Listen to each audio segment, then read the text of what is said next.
Ben, nous allons donc commencer par 2 tables rondes sur le thème Révolution numérique et nouvelles mobilités.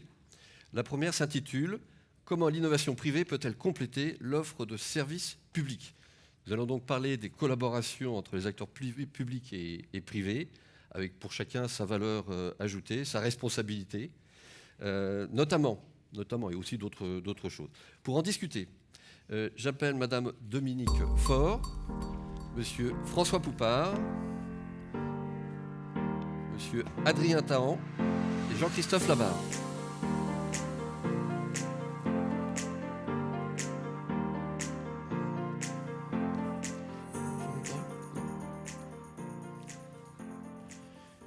Merci, bienvenue.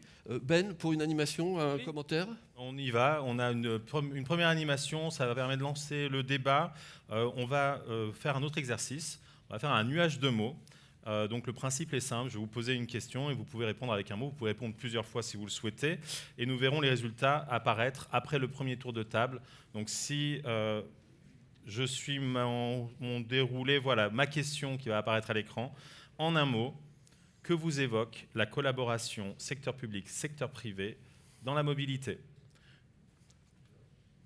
Voilà, donc toujours avec votre téléphone, votre tablette, votre ordinateur. Je vous invite à répondre, donc ça peut être un mot simple, rapide, efficace, succès. Voilà, je vois les premiers mots apparaître.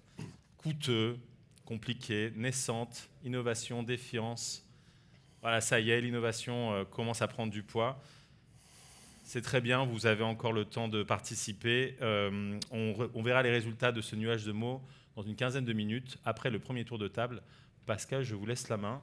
Continuez de participer, merci. Merci Ben. Madame Dominique Faure, vous êtes maire de Saint-Orens, vous êtes première vice-présidente métropolitaine en charge de l'économie, de l'innovation, on voit que ce sujet monte très fort, et de l'emploi pour Toulouse Métropole, et vous êtes membre de TCO Collectivité. Donc à ce titre, vous êtes très impliqué sur toutes les questions économiques en lien avec les entreprises. Et je crois que vous attachez une importance très importante sur ce que vous appelez une filière de la mobilité connectée, intelligente et terrestre. J'insiste sur le mot terrestre parce qu'à Toulouse, on parle beaucoup d'aéronautique, mais il se passe aussi beaucoup de choses sur Terre. Est-ce que vous pouvez nous présenter votre vision sur ces différentes questions et puis aussi le mode opératoire ? Bonjour à tous. En fait, sur le territoire de Toulouse Métropole, depuis maintenant 2015, on voit émerger une nouvelle filière, et effectivement, que vous avez cité, des mobilités intelligentes, décarbonées, intégrées, et on en est très fiers. Alors, en quoi Toulouse Métropole contribue au développement de cette filière ? Tout d'abord, pour qu'une filière émerge, il faut être capable, les institutionnels que nous sommes, l'État, la région et la métropole, de travailler ensemble, et puis de travailler ensemble avec l'autorité organisatrice des transports, qui est TCO, qui est notre partenaire, qui est notre bras armé sur notre territoire, qui opère sur le territoire de l'aire urbaine, et puis bien sûr travailler main dans la main avec les acteurs privés. Parce que ça ne s'invente pas de créer un écosystème qui arrive à... Bien sûr, on l'a vu, avec l'innovation au cœur, qui arrive à faire émerger de nouvelles technologies décarbonées pour faire en sorte que sur notre territoire, on se déplace de façon beaucoup plus vertueuse. Alors, notre première contribution a été de décider que Franck-Casal, cette base militaire, 38 hectares que nous avons achetés à l'État, allait être l'adresse de ces mobilités intelligentes, décarbonées, intégrées. Et donc, en quoi nous contribuons, on est vraiment dans notre compétence socle dans le domaine de l'économie, qui est l'aménagement des zones d'activité économique. Et donc, on aménage cette zone pour en faire un lieu dans lequel les start-up, mais les grandes entreprises aussi, peuvent travailler ensemble au service de cette nouvelle filière. Alors, on est sur les navettes autonomes, avec un certain nombre d'acteurs qui travaillent sur l'autonomie des véhicules, que ce soit les navettes ou les véhicules ou l'automobile. On est sur toutes les formes en fait d'innovation autour du numérique, parce qu'on va voir après que le numérique est un outil au service des mobilités décarbonées absolument indispensable. Et on est sur une technologie future, main dans la main avec la région, sur un technocampus hydrogène qui va nous permettre, là encore, de se projeter dans le futur avec une technologie décarbonée. Très bien, merci. Donc, c'est une très belle ambition. Et concernant l'articulation entre le public et le privé. Est-ce que vous pouvez nous en dire un petit peu plus, s'il vous plaît ? Alors, nous, on est dans notre rôle d'aménageur d'un espace dans lequel on accueille des entreprises. Alors, l'articulation, elle est simple. Aujourd'hui, pendant qu'on est en train de dépolluer la base et de l'aménager, on accueille déjà des startups dans des hangars qui sont dans des espaces qui n'ont pas besoin d'être dépollués parce qu'ils ne sont pas pollués. Et donc, notre rôle, c'est d'accueillir avec, on va dire, le mieux possible, ces entreprises privées, les mettre en relation avec de gros industriels qui peuvent être pour elles des donneurs d'ordre, comme la métropole d'ailleurs, qui peut être aussi par sa commande publique un partenaire de l'acteur privé. Donc on est vraiment dans ce rôle d'aménageur pour créer les conditions, faire en sorte que les entreprises privées s'installent, mettre des aménités sur cette base militaire en reconversion pour faire en sorte que les salariés qui travaillent dans ces entreprises y trouvent des services, travailler sur le trajet domicile-travail pour faire en sorte que les salariés qui viennent se rendre sur le lieu puissent le faire confortablement avec toutes les formes de mobilité.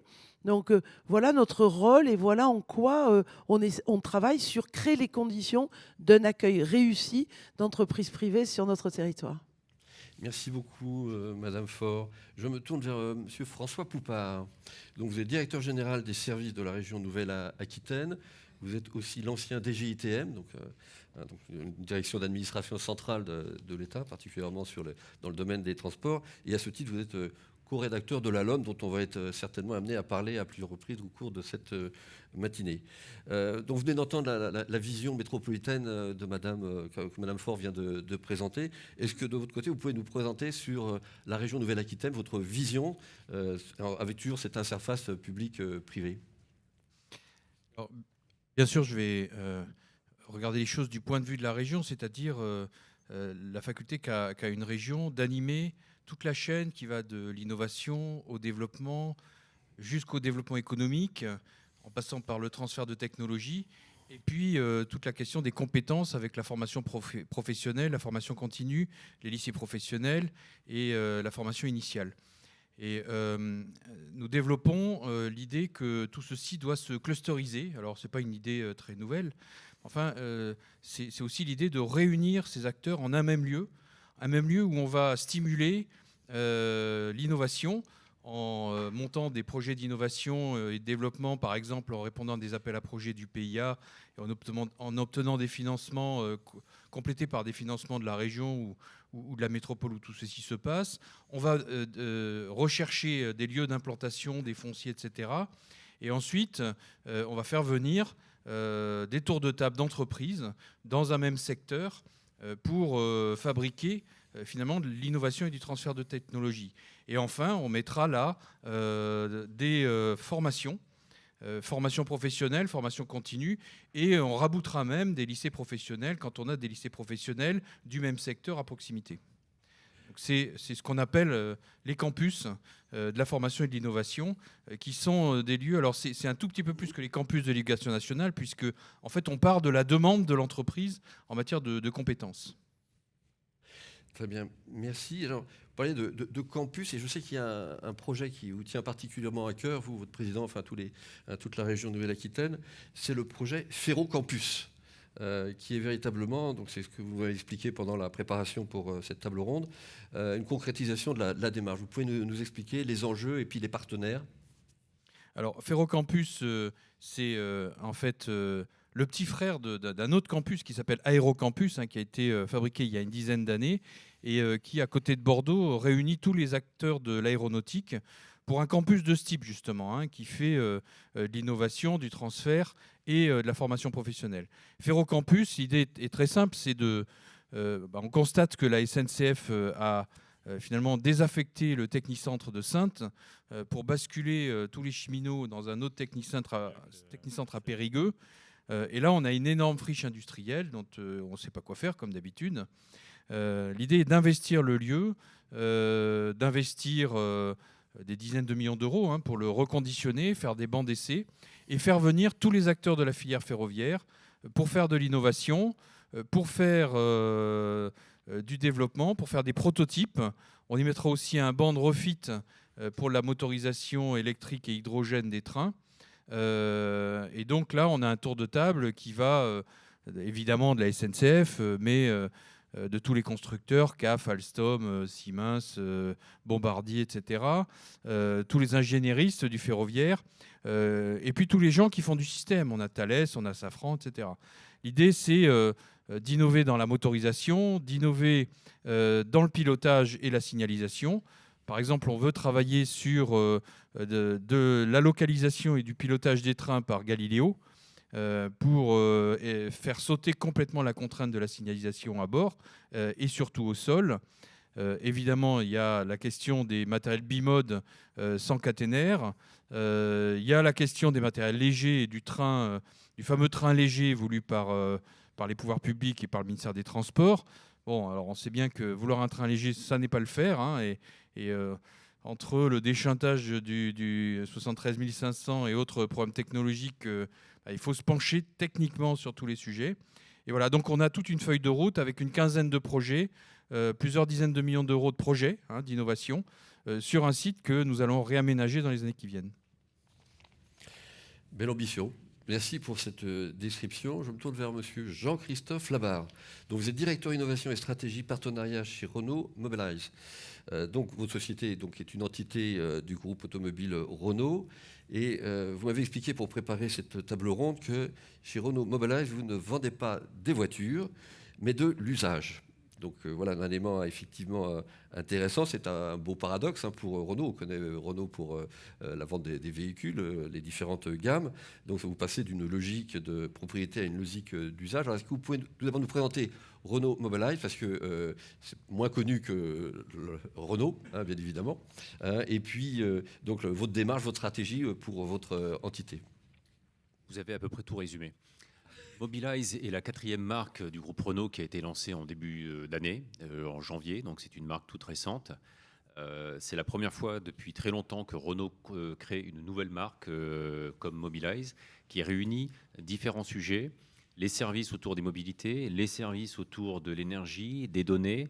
Et en fait, on a regroupé sous un même toit tous les ingrédients nous permettant derrière de répondre à quelques mots qui étaient dans le nuage de points, la complexité des offres qu'on peut avoir aujourd'hui, entre les offres des transports publics, les offres des privés comme Blabla, comme d'autres acteurs, comme Mobilize. Et on se met d'un point de vue client. Comment derrière arrive-t-on ou peut-on faciliter l'accessibilité aux services de mobilité avec derrière un point cardinal, fondamental pour nous, participer à la réduction de l'empreinte carbone d'ici 10 ans, 20 ans. L'engagement du groupe, de Renault Group à horizon 2040, c'est de réduire l'empreinte carbone. On veut participer également à la décongestion. Au sein de Mobilize, vous avez des services de mobilité comme le car sharing, comme Mobilize Share, qui est utilisé par le réseau de concessions. On a également Zity. Mais ce que vous disiez au tout début est un paradoxe assez intéressant dans cette transition de la propriété vers l'usage. C'est comment fait-on pour vendre de l'usage ou pas vendre de l'usage, mais trouver les services de mobilité qui répondent à des besoins des territoires, aux besoins de particuliers dans leur sphère pro. Donc c'est tout ça l'ambition de Mobilize. Et l'ambition est une belle ambition car nous voulons atteindre 20% du chiffre d'affaires du groupe Renault d'ici 2030.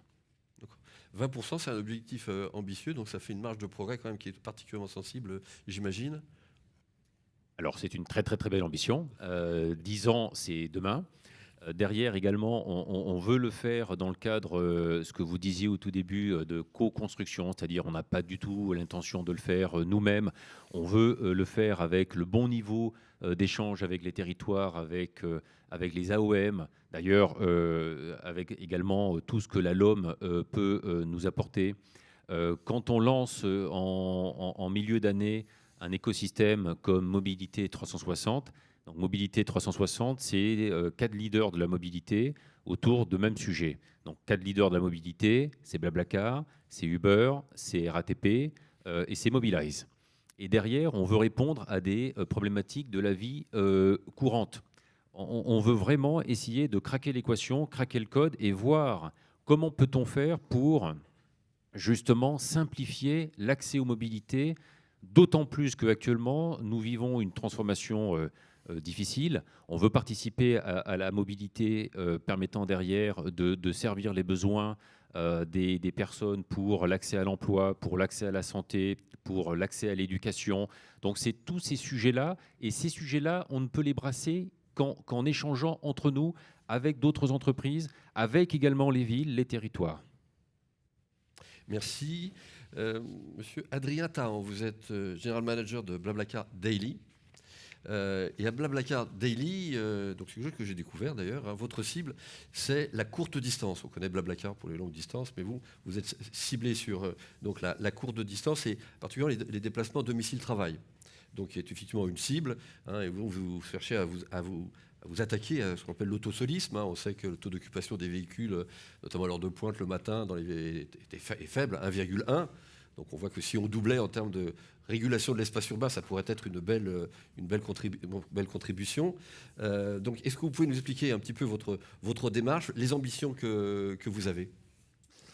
Bonjour et merci pour cet accueil.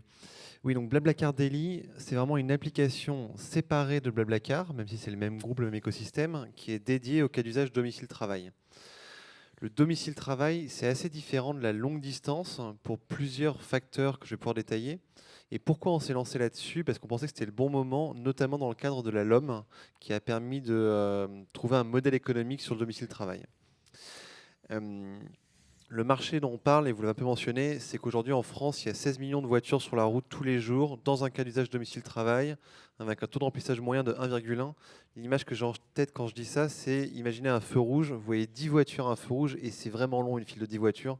Nous ici dans la salle, je pense que ça va au-delà du café tout au bout là-bas, et ça transporte juste 11 personnes. Donc c'est assez délirant en fait, et on essaye de mutualiser l'usage de la voiture pour la partager à plusieurs. Pourquoi je dis que c'est différent de la longue distance ? C'est différent sur plusieurs aspects.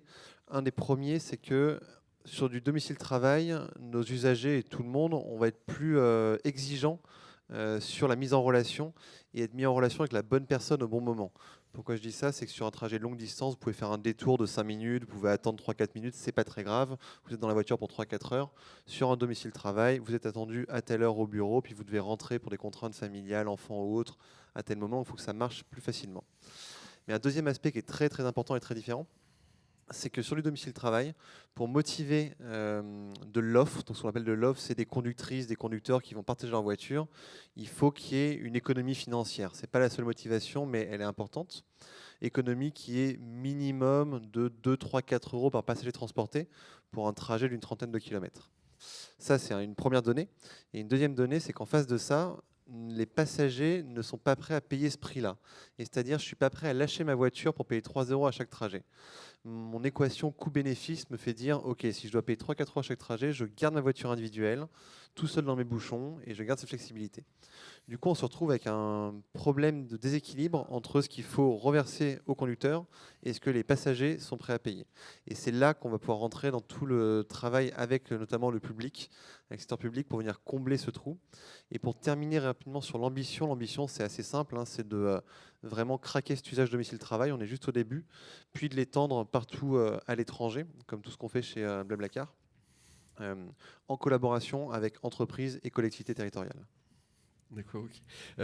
Donc effectivement, le covoiturage, donc c'est un item, enfin, c'est assez récurrent dans les discours, enfin, on en parle, mais bon, après, part de marché, on voit quand même que c'est quelque chose qui n'explose pas. Hein. Donc là, vous avez effectivement une belle ambition sur la courte distance, c'est important. Vous avez évoqué le volet financement, qui est un moyen de lever les freins, hein, parce que c'est un frein, hein, la question du coût. Est-ce que vous voyez aussi d'autres leviers, d'autres freins pour développer cette démarche de covoiturage sur courte distance ?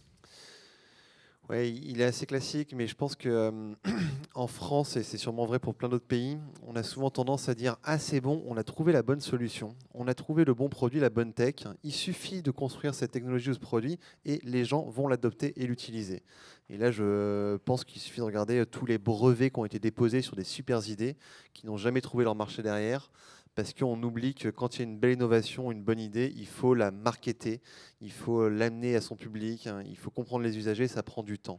Donc là, c'est une des choses qu'on fait chez Blablacar et on est capable de se donner le temps nécessaire pour que ça marche, et c'est de l'éducation. Pour résumer un petit peu ça, la manière dont on voit notre métier dans l'équipe, c'est un peu 4 étapes, hein. La première, c'est des usagers potentiels vont découvrir que la solution existe. Donc je découvre Blablacar Daily ou un concurrent d'ailleurs, hein, il y en a quelques-uns en France. La deuxième, ça va être je considère l'utiliser. Je me dis, ah oui, ça pourrait être pas mal pour moi. Et cette phase-là, on peut rester là-dedans pendant des semaines ou des mois. La troisième, c'est je m'y mets, j'essaye. Et après, c'est la rétention. Si ça me convient, je continue. On travaille avec différents acteurs, entreprises ou collectivités, pour raccourcir la phase de considération et faire que le passage à l'acte arrive plus vite. Donc c'est ça ces enjeux. Donc c'est un enjeu qui est assez classique de communication, d'éducation, qui prend du temps. Et il y a un moment, pour toutes ces nouvelles innovations, il y a un moment où il y a un effet bouche à oreille qui prend, un effet boule de neige via du bouche à oreille, et où d'un coup ça se met à se développer. C'est ce qu'on voit depuis quelques semaines, depuis début septembre. On a vraiment une belle reprise post-crise sanitaire. Alors les dernières nouvelles ne sont pas très encourageantes, mais on voit que le modèle est assez résilient et on sent qu'il y a cet effet boule de neige qui est en train d'arriver. Merci. Je me tourne vers Ben pour faire un petit point sur l'animation. Ben, alors, qu'est-ce que ça donne ? Merci Pascal. Effectivement, on a eu beaucoup de participation sur ce premier exercice, cette première animation. Je vous propose de voir les résultats immédiatement à l'écran. Qu'est-ce que ça a donné ? Je vous rappelle la question, en un mot, que vous évoque la collaboration secteur public, secteur privé dans la mobilité. Vous pouvez voir effectivement remonter le mot innovation, complémentaire, indispensable, écologie. Et comme le nom l'indique, tout un nuage de mots assez intéressant. Je pense que les intervenants vont pouvoir s'en saisir pour peut-être réagir sur le deuxième tour de table. À partir de maintenant, je vais vous inviter à l'audience, que vous soyez ici avec nous au Stade Toulousain ou chez vous ou au bureau en distanciel, à poser vos questions. Dans une quinzaine de minutes, je reprendrai la main pour poser les questions les plus populaires aux intervenants du panel. Donc vous allez sur l'application SparkUp, vous posez vos questions, vous votez pour les questions que vous voulez que je pose à la fin. Et je vous redonne la parole. Pascal, c'est à vous. Merci. Ben, Madame Dominique Faure, donc vous êtes impliquée sur tout le volet économique, innovation. Si on rentre un peu plus dans le concret, opérationnel, je crois que vous êtes impliquée sur beaucoup d'appels à projets.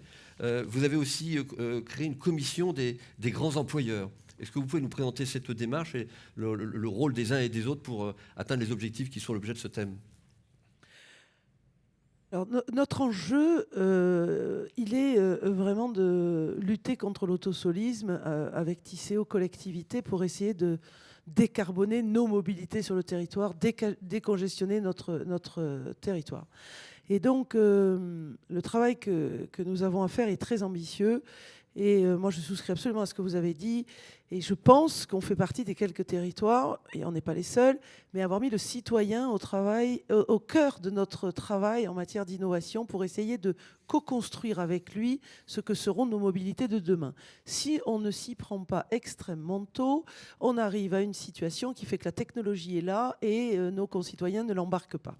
Donc, premièrement, mettre le citoyen au cœur de nos réflexions, de nos travaux en matière d'innovation technologique. Ensuite, lutter contre l'autosolisme. On a la chance que Tisséo, cette autorité organisatrice des mobilités, au-delà d'être cet acteur des transports en commun avec ce projet de 3e ligne de métro essentiellement dédié au trajet domicile-travail, est aussi l'opérateur du vélo, de l'autopartage et du covoiturage. Donc, on a cette immense chance, encore une fois, que sur notre territoire, toutes ces modalités puissent converger et être gérées par une autorité. Et avec ce terreau fertile en matière d'innovation, on a pu en effet gagner un certain nombre d'appels à projets européens, nationaux.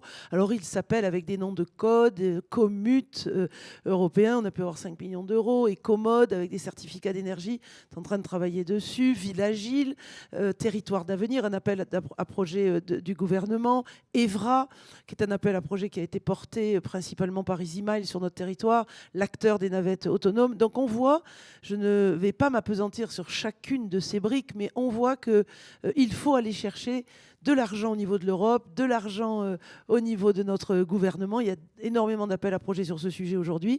Et il est vrai qu'avec Tisséo et Toulouse Métropole, on est arrivé, et les acteurs privés, on est arrivé à gagner un certain nombre d'appels à projets qui nous permettent d'injecter de l'argent sur le territoire pour faire émerger des nouveaux services, des nouveaux usages grâce à de nouvelles technologies. Et ce que je voulais dire, c'est qu'une des briques majeures qui peut s'appeler le MAS, mais qu'on aime bien appeler Tisséo Collectivité, les mobilités intégrées, où le numérique et l'intelligence artificielle est un peu au cœur de ce que sera demain la plateforme qui permettra aux citoyens de l'aire urbaine toulousaine, eh bien, très rapidement, d'avoir deux informations majeures. Par où je passe et quels moyens j'utilise pour me rendre à l'endroit où je dois me rendre, et surtout, pas surtout, mais aussi comment je vais le faire de façon la plus vertueuse sur le plan écologique. Et donc, on travaille sur ce sujet. C'était l'appel à projet Commute qui est prolongé encore 1 an et qui va nous permettre. Alors, on est aussi en train de travailler sur le business model, le modèle économique. Je rajouterai l'employeur dans le financeur du trajet domicile-travail, le citoyen bien sûr, mais aussi l'employeur pour essayer de faire en sorte que cette plateforme soit la plus conviviale possible, la plus moderne possible, et que quand on se connecte sur l'appli Tisséo Collectivité, Tisséo Voyageur, qui est celui qui organise, Tisséo Collectivité organise et Tisséo Voyageurs transporte, opère tous ces transports, eh bien on puisse rapidement savoir, je marche à pied 10 minutes, j'embarque dans le métro et puis peut-être si je vais du sud-est au nord-ouest, je vais peut-être faire 2 petits kilomètres de vélo. Et je vais peut-être avoir 3 modalités, mais je vais pouvoir aller du sud-est au nord-ouest en 20-25 minutes, alors qu'il me faudrait en voiture probablement 45 minutes. Et je vais le faire en plus de façon très vertueuse sur le plan de la décarbonation de notre territoire. Et je disais à quel point le citoyen doit être au cœur de notre réflexion si on veut que ça fonctionne demain.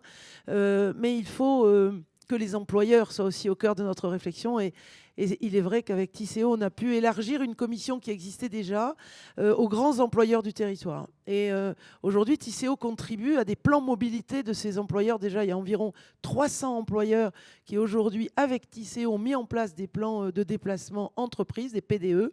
Grâce à cette commission qui est récente, qu'on a élargie aux employeurs, eh bien, on va travailler avec eux sur ces sujets pour essayer de voir dans quelle mesure ils sont prêts à contribuer, évidemment financièrement.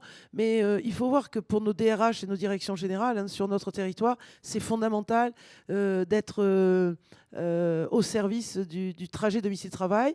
On travaille aussi grâce à un des appels à projets que l'on a emporté sur la dimension télétravail et tiers-lieux, c'est-à-dire comment ces grands employeurs peuvent souhaiter que la métropole organise des lieux dans lesquels le salarié qui ne peut pas télétravailler de chez lui, puisse télétravailler sur un tiers-lieu. Donc la non-mobilité est aussi un sujet sur lequel nous travaillons.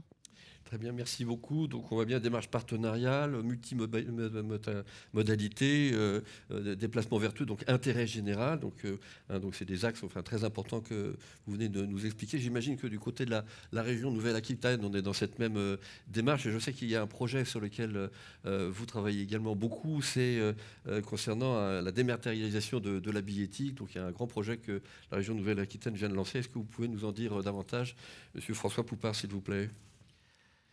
Oui, alors nous avons créé un syndicat mixte qui s'appelle Nouvelle-Aquitaine Mobilité. Nous avons recruté pour le diriger d'ailleurs un excellent ingénieur qui vient de Tisséo. Alors l'ambition est d'y aller par phase ou par pas successifs. C'est d'abord d'agréger progressivement l'ensemble des systèmes d'information des différentes autorités organisatrices du territoire. Alors bien sûr la région, avec ses TER, ses autocars, ses autobus, etc. Mais aussi Bordeaux Métropole, Pau, la métropole basque, Poitiers, Limoges, etc.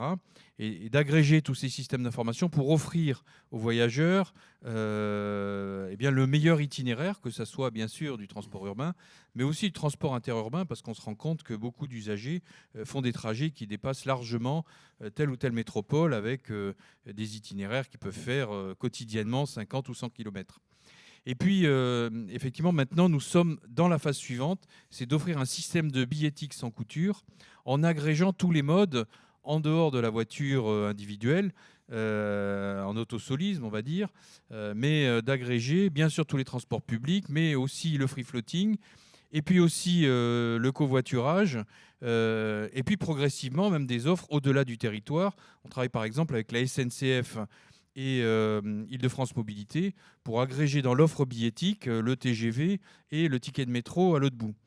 Alors évidemment, ça veut dire qu'il faut être respectueux des marques de chacun, parce que bien sûr, chaque autorité organisatrice aura elle-même sa propre offre de billettique, et donc il faut faire très attention aux questions de visibilité des uns et des autres. Au plan technologique, il y a besoin de soins aussi, parce que toutes les agglomérations ne sont pas au même stade ou aux mêmes technologies. Il y a des générations différentes. Il faut prendre en compte la montée en gamme des différents systèmes billettiques de chaque métropole ou de chaque agglo. Et donc ça nécessite un travail de couture fin pour agréger progressivement, API après API, l'ensemble de l'offre pour offrir une offre finalement sans couture pour l'usager.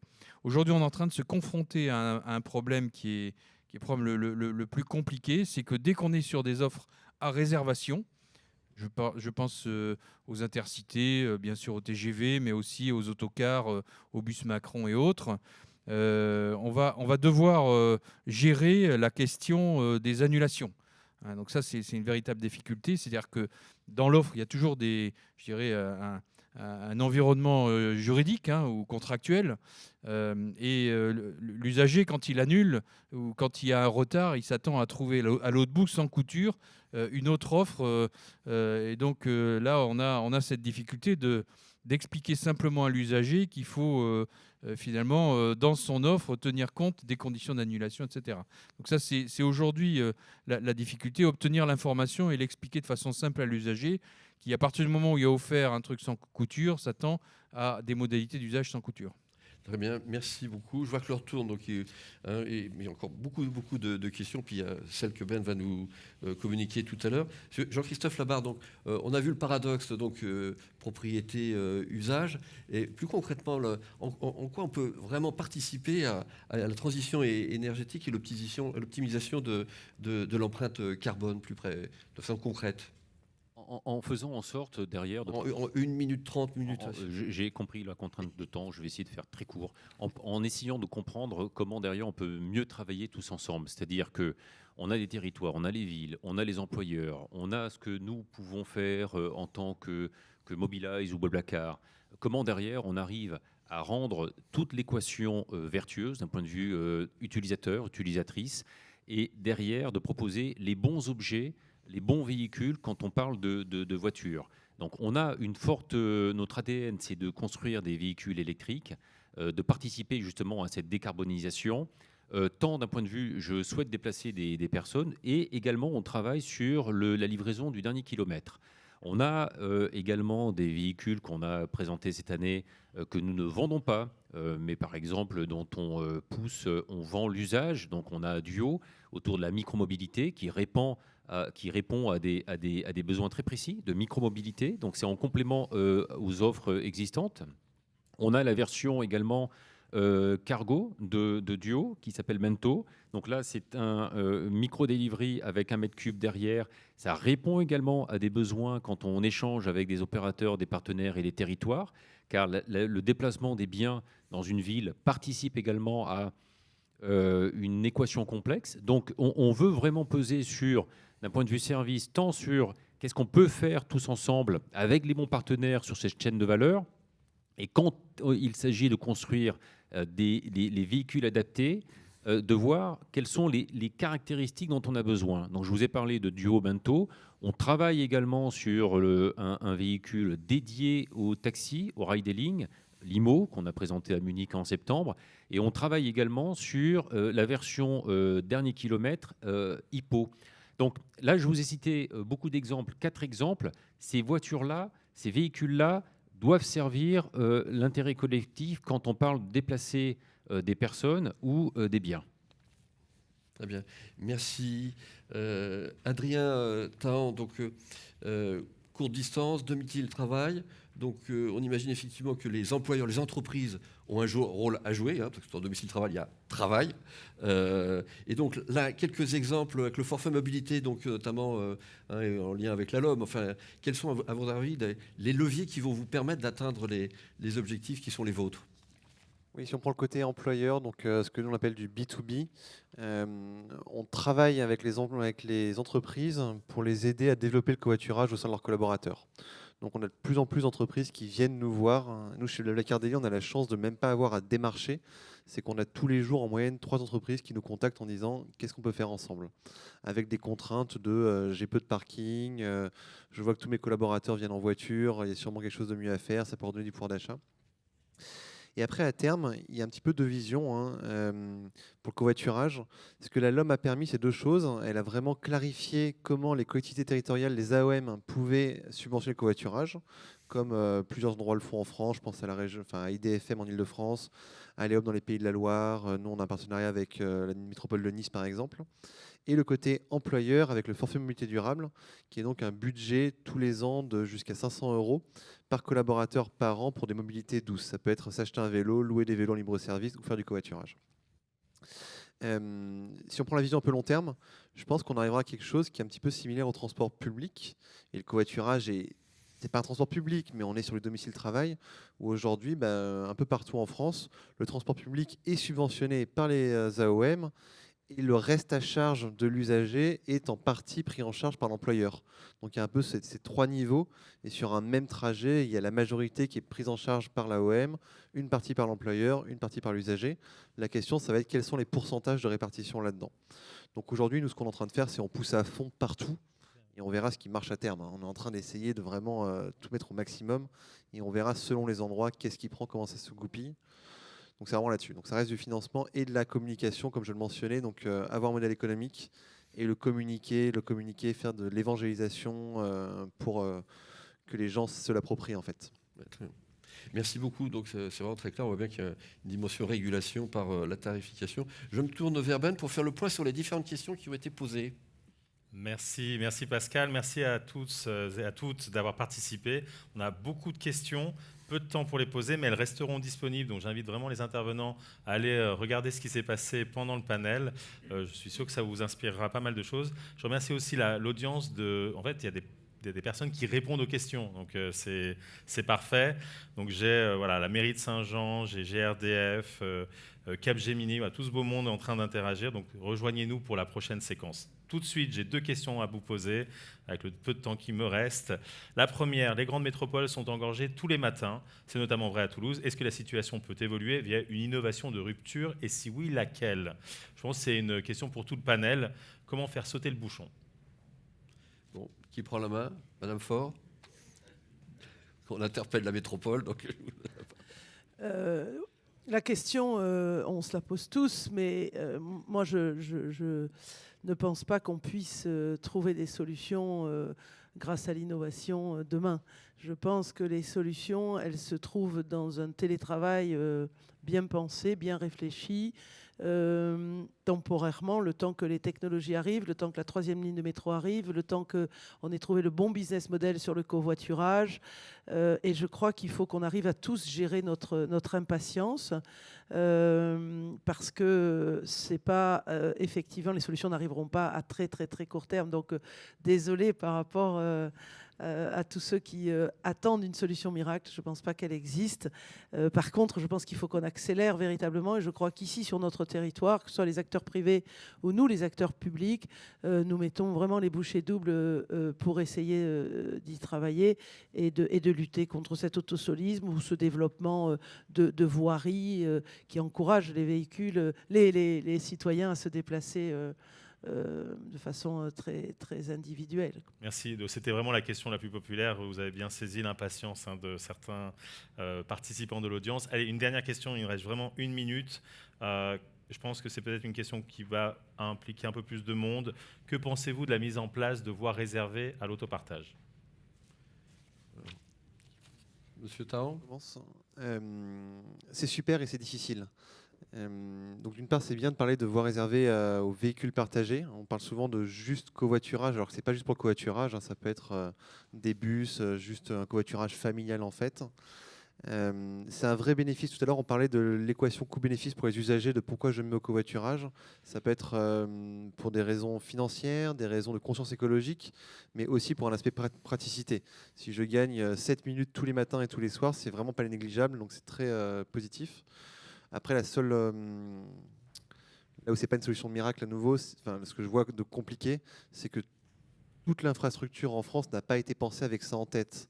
Donc c'est assez difficile de venir modifier les voies existantes pour mettre ça en place. C'est super comme solution. Si on y avait pensé dès le début, ça aurait été génial. Le fait qu'on n'ait pas pensé dès le début fait que c'est assez complexe à mettre en place et que donc ça prend du temps. Merci. Je peux vous dire Je vous en un prie. petit mot, juste dire que nous commençons à travailler sur le partage, enfin nous commençons, les futurs projets. Tisséo Collectivité, dans son ingénierie, prend en compte l'absorption du trafic vélo de façon très sécurisée. Et donc, je pense que la réflexion peut être tout à fait élargie à l'autopartage. Et je pense que c'est vers ça qu'il faut aller, c'est-à-dire tous ces usages très vertueux, leur dédier le plus possible une piste dédiée. Je rebondis juste par rapport à cette remarque-là. Si on veut derrière accélérer la transition vers des modèles plus vertueux, c'est vraiment ce qu'il faut qu'on arrive à faire tous ensemble pour que justement on arrive à faire basculer vraiment vers un usage beaucoup plus important, l'autopartage ou tout ce qui permet de partager des objets, des véhicules ou des moyens de transport qui sont, on parlait de l'autosolisme, mais comment faire pour ça ? Et l'innovation est au cœur de ces sujets-là et la prise de risque également pour tester l'appétence et être sûr que ça répond à des besoins de nos citoyens et citoyennes. Monsieur Poupard, vous voulez dire un mot ? Oui, juste 2 mots. En fait, la question, c'est comment soustraire une voie à la circulation quand il y a les voitures et pour y faire une voie réservée. Et ça, c'est toujours très difficile. Et donc, il faut profiter des élargissements pour le faire. Alors, on peut toujours travailler sur la bande d'arrêt d'urgence, mais ce n'est pas toujours possible. Mais soustraire une voie quand elle est déjà occupée par la circulation générale, c'est très difficile. Et ça m'envoie sur la deuxième réflexion. Il faut vraiment utiliser les outils modernes de reconnaissance à la fois des reconnaissances des plaques, mais aussi de comptage des usagers dans le véhicule, pour faire du contrôle sanction automatique. La LOM offre les outils juridiques pour le faire. C'est pas facile, il faut discuter beaucoup avec la CNIL, mais il faut vraiment des modalités de ce type parce que faire la police avec la police, ça marche pas dans ces cas-là. Hein. Donc, je parle probablement d'expérience. Je me souviens de la stérilisation de la voie centrale sur A1 au nord de Paris il y a une dizaine d'années. Bon, voilà, ça a tenu une semaine et puis au bout d'une semaine, tout le monde utilisait la voie et la police se faisait lyncher en arrivant sur le périph' parisien. Donc, il y a vraiment la nécessité d'un système de contrôle sanction automatique performant. Très bien, merci beaucoup. Cette table ronde se termine. Merci beaucoup pour vos interventions. Donc, c'était vraiment très, très, très clair. Nous allons maintenant attaquer la deuxième table ronde. Merci beaucoup.